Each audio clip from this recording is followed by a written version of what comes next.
तो इस ड्रामा के स्टार्ट में हम क्लासरूम को देखते हैं जहाँ कुछ स्टूडेंट्स मिलकर एक लड़के को बुली कर रहे थे। दूसरी तरफ सियोन नाम का एक लड़का हमेशा की तरह अपनी पढ़ाई में खोया हुआ था। साथ ही वो हमेशा क्लास में एक क्वाइट किड की तरह शांत रहकर बस पढ़ता रहता था, जिसकी वजह से वो बहुत ज्यादा इंटेलिजेंट था और क्लास का वो टॉपर भी था। अब उन बुली करने वाले स्टूडेंट्स के लीडर की नजर सियोन पर जाती है, जिसके बाद वो उस लड़के को जाने को बोलकर सियोन को शूज से मारकर परेशान करने लगता है। और जब सियोन उसकी तरफ देखता है तो वो लीडर उसे टीज करने के लिए सॉरी बोल देता है, जिसके जवाब में सियोन उसे कहता है कि आगे से ध्यान रखना। पर ये सुनकर उस लीडर का ईगो हट हो जाता है और वो सियोन के पास जाकर उसे डराने लगता है, क्योंकि वो लीडर और उसकी गैंग स्कूल के सभी वीक स्टूडेंट्स को बुली करती थी और ये करने में उन्हें बहुत मजा आता था। लेकिन उसी वक्त वहाँ कोई दूसरी क्लास के स्टूडेंट्स आ जाते हैं जो कि किसी सूहो नाम के लड़के को गुस्से में ढूंढ रहे थे, क्योंकि सूहो ने उनकी दोस्त के साथ फ्लर्ट करने की कोशिश की थी। इधर हम सूहो को देखते हैं जो रात में फूड डिलीवरी का काम करता था और दिन में क्लास में बस सोता रहता था, क्योंकि वो एक फ्री माइंड वाला लड़का था, इसलिए उसे पढ़ाई की इतनी चिंता नहीं थी। साथ ही सूहो एक प्रोफेशनल फाइटर भी रह चुका था, जिसकी वजह से वो क्लास की हर फिजिकल एक्टिविटी में टॉप पर आता था। अब सूहो जब देखता है कि वो स्टूडेंट्स उसे ही ढूंढ रहे हैं तो सूहो पहले तो उन्हें समझाने की कोशिश करता है कि इसमें उसकी कोई गलती नहीं है, वो लड़की ही उसके पीछे पड़ी थी। पर वो स्टूडेंट्स नहीं मानते और सूहो पर अटैक कर देते हैं। तो सूहो एक प्रोफेशनल फाइटर होने की वजह से एक एक कर उन्हें बहुत बुरे तरीके से पीट देता है, जिसे देखकर क्लास के सभी बुली करने वाले बच्चे सूहो से डर जाते हैं। आगे हम सियोन के फादर को देखते हैं जो कि अपने काम से 2 वीक्स के लिए बाहर जा रहे थे, पर सियोन को इससे कोई भी फर्क नहीं पड़ता, क्योंकि उसके पेरेंट्स कुछ सालों पहले अलग हो गए थे और तभी से सियोन की रेगुलर लाइफ में बस पढ़ाई ही रह गई थी, क्योंकि उसका कोई भी दोस्त नहीं था। इसलिए वो हमेशा बस पढ़ता रहता था, क्योंकि उसके पेरेंट्स चाहते थे कि सियोन हमेशा पढ़ाई में नंबर 1 रहे। पर सियोन हमेशा ही अपनी मॉम को मिस करता रहता था, क्योंकि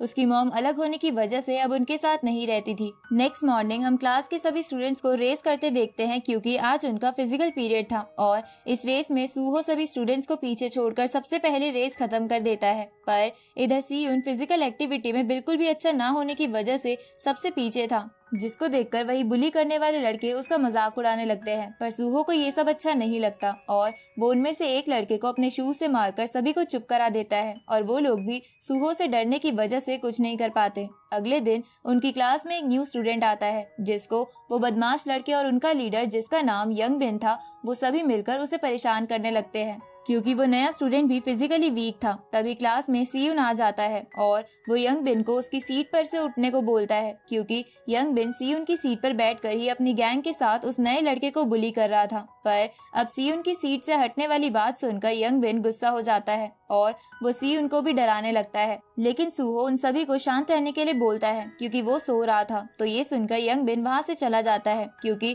वो सूहो से पंगा नहीं लेना चाहता था। आगे हम यंग बिन और उसके दोस्तों को क्लब में देखते हैं, जहाँ वो सियोन को सबक सिखाने के बारे में बातें कर रहे थे। इसलिए वो डिसाइड करते हैं कि वो लोग सियोन को उसके एग्जाम में पास ही नहीं होने देंगे, क्योंकि सियोन को अपनी पढ़ाई से काफी लगाव था। इसके बाद वो लोग किसी नशीली चीज से स्मोकिंग करने लगते हैं। नेक्स्ट मॉर्निंग सभी स्टूडेंट्स का टेस्ट होता है, जहाँ यंग बिन उस नए स्टूडेंट को अकेले में ले जाकर डराते हुए उसे कोई चीज सियोन के ऊपर लगा देने को बोलता है, जिसे वो नया स्टूडेंट ना चाहते हुए भी करने के लिए मान जाता है, क्योंकि उसके पास कोई और चारा नहीं था। इसलिए वो एग्जाम के टाइम उस चीज को सियोन के गर्दन पर लगा देता है, जिसके इफेक्ट से एग्जाम के दौरान सियोन को चक्कर आने लगते हैं, जिसकी वजह से उसे एग्जाम के क्वेश्चन भी साफ नहीं दिख रहे थे। इसलिए वो भागते हुए वॉशरूम में अपने फेस को पानी से धोने के लिए जाता है और जब वो वापस आता है तो वो बहुत गुस्से में था, जिसके कारण उसे आंसर भी अच्छे से याद नहीं आ रहे थे। तभी उसे अपनी गर्दन पर वो चीज मिल जाती है और वो समझ जाता है कि ये किसका काम है। इसलिए सियोन पहली बार अपने ऊपर से कंट्रोल खोकर गुस्से में यंग बिन और उसके साथियों की तरफ बढ़ता है, जहां वो सबसे पहले अपने माइंड में मैथमेटिकल इक्वेशन सोचते हुए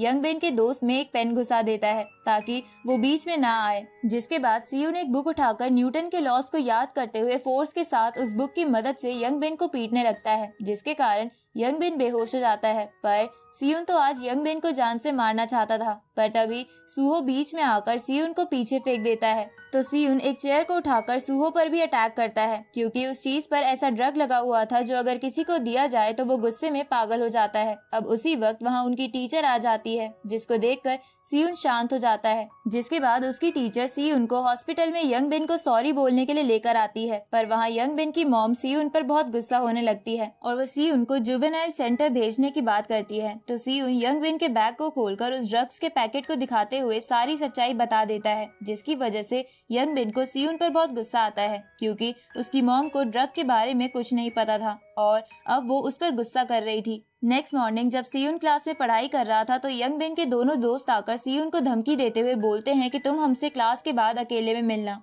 ये सुनकर सीयून बोलता है कि तुम्हें जो भी काम है अभी ही कर लेते हैं। इसके बाद सीयून उन दोनों को बाथरूम में ले जाता है और बाथरूम का डोर लॉक करके अपना पेन निकालकर एक साइको किलर की तरह उन्हें देखने लगता है, जिसकी वजह से वो दोनों बहुत डर जाते हैं। साथ ही ये भी समझ जाते हैं कि सीयून अब उन्हें मार भी सकता है। अब उनके चेहरे पर डर देखकर सीयून वहाँ से चला जाता है, जहाँ सीयून को ऐसा जाता देखकर सारी क्लास सीयून से बहुत इम्प्रेस हो जाती है। आगे वो नया स्टूडेंट सीयून से माफी मांगने की कोशिश करता है क्योंकि उसने बुली स्टूडेंट्स के कहने पर सीयून की गर्दन पर वो ड्रग चिट लगाई थी, पर सीयून उसे माफ नहीं करता, जिसकी वजह से उस नए स्टूडेंट को गिल्टी महसूस होने लगता है। इस तरफ यंग बिन एक बंदे को सीयून को मारने के लिए हायर करता है, जिससे यंग बिन ड्रग्स लिया करता था क्योंकि वो उसका कजन था। आगे हम स्कूल कैंटीन को देखते हैं जहाँ सीयून सूहो के साथ लंच कर रहा था, जहाँ वो अपने बिहेवियर के लिए उसे सॉरी भी बोलता है, जिसके बाद वो आपस में बातें करने लगते हैं। लेकिन बातें करते वक्त सीयून एक बार भी नहीं मुस्कुराता क्योंकि वो मुस्कुराना भूल गया था। इधर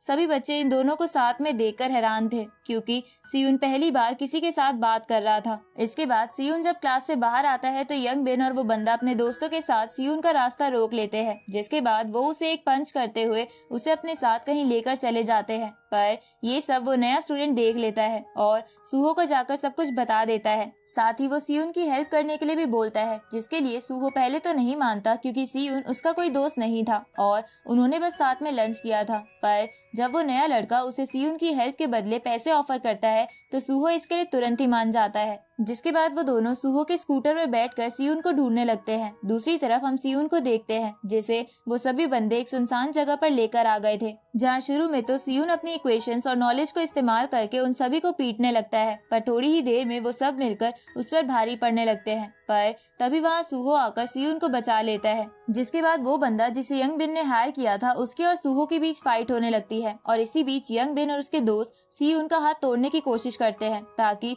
सीयून कभी पड़ ना सके। पर तभी वो नया लड़का आकर सीयून को बचा लेता है। इधर सूहो ने भी उस बंदे को पीट दिया था, जिसके बाद वो अपने गैंग के साथ वहाँ से चला जाता है। इसके बाद सूहो उस नए स्टूडेंट और सीयून को एक रेस्टोरेंट में खाना खाने के लिए चलने को बोलता है, पर सीयून के ट्यूशंस थे इसलिए वो नहीं मान रहा था। पर सूहो उसे किसी तरह मना लेता है, जिसकी वजह से सीयून आज पहली बार अपनी क्लास को मिस करता है। इसके बाद वो सभी रेस्टोरेंट में आ जाते हैं, जहाँ वो सभी बहुत बातें करते हैं और साथ मिलकर खाना खाते हैं, जहाँ खाने का बिल वो नया लड़का देता है क्योंकि वो एक अमीर फैमिली से था और उसके फादर एक पॉलिटिशियन थे। इधर सीयून जिंदगी में पहली बार इन दोनों के साथ रहकर अच्छा महसूस कर रहा था, जिसका मतलब सीयून की लाइफ में अब चेंजेस आना शुरू हो चुके हैं। अब धीरे धीरे वो तीनों साथ घूमने लगते हैं, जिसकी वजह से अब वो अच्छे दोस्त बन गए थे। इधर वो बंदा जिसको सूहो ने पीटा था, उसका बॉस जिसका नाम गिल्सू था, वो भी उसे बहुत मारता है क्योंकि वो एक बच्चे से हार कर आया था। इधर सीयून जब एक स्टोर में था तब उसे वहाँ एक लड़की मिलती है जो उसी गैंग की मेंबर थी जिसे यंग बिन ने सीयून को पीटने के लिए हायर किया था। अब बाहर बारिश शुरू हो जाती है और उस लड़की के पास अम्ब्रेला ना होने के कारण सीयून को उसे उसके घर तक छोड़ने के लिए जाना पड़ता है, जहाँ रास्ते में वो दोनों एक रेस्टोरेंट में भी जाते हैं, जहाँ वो लड़की सीयून के फोन में जबरदस्ती अपना नंबर सेव कर देती है क्योंकि असल में वो लड़की दिल की बुरी नहीं थी और उसे सीयून अपने टाइप का लग रहा था। इसके बाद हम नेक्स्ट मॉर्निंग में क्लास को देखते हैं, जहाँ यंग बिन सीयून को अकेले में बात करने के लिए चलने को बोलता है, जहाँ सूहो और वो नया लड़का भी सीयून के साथ आ जाते हैं। जिसके बाद यंग बिन सीयून के सामने झुकते हुए उससे रिक्वेस्ट करने लगता है कि वो उसके मॉम को जाकर झूठ बोल दे कि वो ड्रग्स उसका नहीं था, क्योंकि यंग बिन की मॉम उसे बोर्डिंग स्कूल में भेजने वाली थी जहाँ वो नहीं जाना चाहता था। तो ये सब सुनकर सीयून उसके लिए मान जाता है, लेकिन यंग बिन उनसे झूठ बोलकर उन सभी को एक सुनसान जगह लेकर आ जाता है, जहाँ पहले से ही वो ड्रग्स वाला बंदा और उसका बॉस और उसके आदमी खड़े थे। साथ ही वहाँ वो लड़की भी होती है जिसकी लास्ट नाइट सीयून ने हेल्प की थी। अब वो बॉस सूहो को बोलता है कि अगर तुमने मुझे 3 दिन में 15 मिलियन नहीं दिए तो मैं तुम तीनों को मार दूंगा। वो बॉस ऐसा इसलिए बोलता है क्योंकि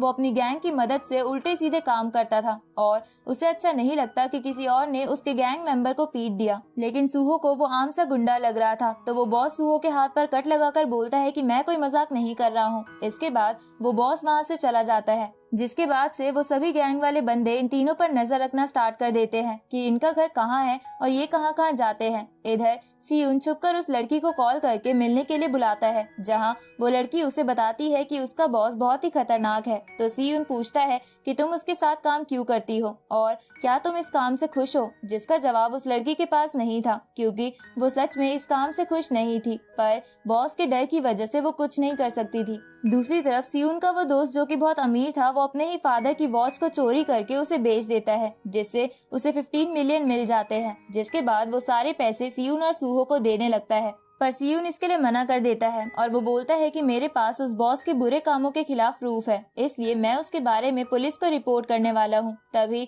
हम पास्ट का एक सीन देखते हैं जहाँ उस लड़की ने सियुन को उसके बॉस के सभी गलत काम के बारे में बता दिया था कि कैसे वो नकली पैसे कमाने वाली ऐप से बच्चों के द्वारा सबका पैसा लूटता है और वो कैसे सबको ड्रग्स देकर उन्हें उसकी आदत लगवा देता है और वो कैसे बच्चों की स्मगलिंग करता है। प्रेजेंट में सूहो सियुन से बोलता है कि सिर्फ फोटो से पुलिस विश्वास नहीं करेगी, हमें उन्हें रंगे हाथों पकड़ना होगा। इसके बाद वो प्लान बनाने लगते हैं जहां सूहो बॉस के अड्डे के बारे में पता लगाएगा और सियुन वहां पुलिस को लेकर आएगा। अब सूहो उस लीडर के पास जाकर उसे उसके सारे काले कारनामों के बारे में बता देता है और वो उससे कहता है कि मुझे तुम्हारे सारे गलत काम पता चल गए हैं, इसलिए चलो तुम्हारे ऑफिस में चलकर बात करते हैं, क्योंकि मैं भी तुम्हारे बिजनेस में इंटरेस्टेड हूँ और मैं तुम्हारे बिजनेस को बढ़ा सकता हूँ, क्योंकि स्कूल में सब बच्चे मुझसे डरते हैं। ये सुनकर वो बॉस इसके लिए मान जाता है और वो सूहो के साथ कार में चला जाता है। जिसके बाद सियुन पुलिस को बुलाने के लिए भागता है और वो दूसरा लड़का सूहो के पीछे चला जाता है ताकि वो समय आने पर सूहो की मदद कर सके। इधर हम सूहो को देखते हैं जो कि अपने वॉच की हेल्प से सियुन को अपनी लोकेशन बता देता है। जिसके बाद वो सभी उस अड्डे के अंदर आ जाते हैं जहां वो बॉस सूहो को मारते मारते अधमरा कर देता है, क्योंकि उसे अपने गैंग मेंबर से पता चल गया था कि सूहो उसे धोखा दे रहा है और थोड़ी देर में इस अड्डे पर पुलिस आने वाली है। उसी वक्त वो तीसरा दोस्त भी सूहो को ढूंढते ढूंढते वहां आ जाता है, पर वो बॉस उसे भी पकड़ लेता है। जिसके बाद जब सियुन पुलिस को लेकर वहां आता है तो वहां कोई नहीं था, क्योंकि बॉस सभी प्रूफ्स और सभी लोगों के साथ वहां से निकल गया था, जिसकी वजह से पुलिस भी उस अड्डे से चली जाती है। इधर सियुन दीवार कूदकर उस घर में चला जाता है जहां वो सूहो को कॉल करने की कोशिश करता है, पर उसका कॉल अनरीचेबल आ रहा था, जिसकी वजह से सियुन समझ जाता है कि उनका प्लान फेल हो चुका है। दूसरी तरफ वो बॉस उन दोनों को लेकर कहीं जा रहा था, जहाँ जाते हुए वो उस ड्रग्स वाले बंदे को उस लड़की को लेकर आने को बोलता है, क्योंकि उसे पता चल गया था कि उस लड़की ने ही इन सब की हेल्प की है। पर वो बंदा उस लड़की को पसंद करता था, इसलिए वो अकेले ही बॉस के पास जाने का डिसाइड करता है, क्योंकि उसे भी पता था कि उसने ही सियुन की हेल्प करी थी। पर वो लड़की भी उसके साथ जाने लगती है, जहाँ जाते हुए वो सियुन से कॉल करके कहती है कि मैं बॉस की लोकेशन पर जा रही हूँ, इसलिए तुम मेरी लोकेशन ट्रेस करके पुलिस को वहाँ ले आना, वरना बॉस हमें मार देगा। इधर सियुन उस लड़की की लोकेशन को ट्रेस करते करते वहाँ आ जाता है और वो पुलिस को भी कॉल करके वहाँ बुला लेता है। दूसरी तरफ वो बॉस उस ड्रग्स वाले बंदे को बहुत मारता है, क्योंकि उसने कहा था कि इस लड़की की जगह मुझे मार लो। इसके बाद वो बॉस सूहो और उसके दोस्त और उस लड़की को जान से मारने के लिए जाने लगता है, पर वो ड्रग वाला बंदा उसे पीछे से आकर रोक लेता है, क्योंकि वो भी अब इस गैंग में रहकर फ्रस्ट्रेट हो गया था, इसलिए वो उस बॉस की गुलामी और नहीं करना चाहता था। इसलिए उन दोनों में फाइट होने लगती है, पर वो ड्रग वाला आदमी पहले से ही इंजर्ड था, जिसकी वजह से वो बॉस उस पर भारी पड़ रहा था। लेकिन उसी वक्त वहाँ सियुन आ जाता है और वो उसे बोलता है कि तुम्हारा खेल खत्म हो चुका है, क्योंकि पुलिस यहाँ आने ही वाली है। तभी वहाँ पुलिस के सायरन भी बजने लगते हैं, तो ये सुनकर वो बॉस और उसके आदमी वहाँ से भाग जाते हैं, पर कुछ ही देर में वो वहाँ वापस आ जाते हैं, क्योंकि वो सायरन पुलिस का नहीं बल्कि सियुन के फोन से बज रहा था और वो फोन उस बॉस को मिल गया था। पर तब तक सियुन ने सूहो और अपने दूसरे दोस्त को भी आजाद करवा लिया था। इसके बाद अब उन दोनों ग्रुप में फाइट स्टार्ट हो जाती है, जहां वो लोग सियुन को पीटने लगते हैं और वो बॉस उसके फेस पर अपने नाइफ से कट लगा देता है। तभी वहां पुलिस आ जाती है, तो ये देखकर वो बॉस वहां से भागने लगता है, पर सियुन उनका पीछा करता है, क्योंकि वो नहीं चाहता था कि बॉस बच जाए और बाद में उन्हें परेशान करे। अब वो दोनों भागते भागते एक एम्यूजमेंट पार्क में आ जाते हैं। तभी सूहो भी उसके पीछे आ जाता है, जिसके बाद सूहो और सियुन मिलकर उस बॉस को पीटने लगते हैं, पर फिर भी वो बॉस उन पर भारी पड़ रहा था क्योंकि सूहो पहले से ही बहुत इंजर्ड था। लेकिन फिर भी सूहो जान लगाकर उसे एक जोरदार पंच मारता है जिससे वो बेहोश हो जाता है, जिसके बाद पुलिस सबको अरेस्ट कर लेती है। पर उस ड्रग्स वाले बंदे ने उस लड़की को वहाँ से भगा दिया था क्योंकि वो नहीं चाहता था कि वो लड़की इस केस में फंसे। इसके बाद हम सियोन और उसके दोस्त जिसका नाम सियोक था उन्हें पुलिस स्टेशन में देखते हैं, जहाँ हमें पता चलता है कि सियोक के फादर के सेक्रेटरी ने सारा केस हैंडल कर लिया है और उसने केस में से सियोन और उसके दोस्तों का नाम भी हटवा दिया था क्योंकि सियोक के फादर एक पॉलिटिशियन थे और उनके बेटे का किसी केस में नाम आने की वजह से उनकी इमेज खराब हो सकती थी। अब सियोन वहां से चला जाता है। इधर हम सूहो को देखते हैं जहां वो इंजर्ड होने के कारण हॉस्पिटल में एडमिट था, पर वो लड़की सियोन के साथ सूहो से मिलने आती है और वो वहीं सूहो के साथ हॉस्पिटल में रुकने का डिसाइड करती है। उसी रात सियोन सूहो और उस लड़की के लिए खाना लेकर आता है, जिसे देखकर सूहो हैरान हो जाता है क्योंकि उसने आज तक सियोन को लेट नाइट बाहर निकलते और किसी की ऐसी केयर करते हुए नहीं देखा था। तभी सियोन पहली बार जोर जोर से हंसने लगता है क्योंकि उसने इतने सालों बाद पढ़ाई के अलावा एक एडवेंचर किया था और अब तो उसके दोस्त भी बन गए थे। दूसरी तरफ हम सियोक और उसके फादर को देखते हैं जहां वो सियोक को उसके कपड़े उतारकर उसे पीटने लगते हैं क्योंकि उसने उनकी वॉच चुराई थी और वो सियोक को बिल्कुल भी पसंद नहीं करते थे और इसका रीजन आपको नेक्स्ट पार्ट में पता चल जाएगा।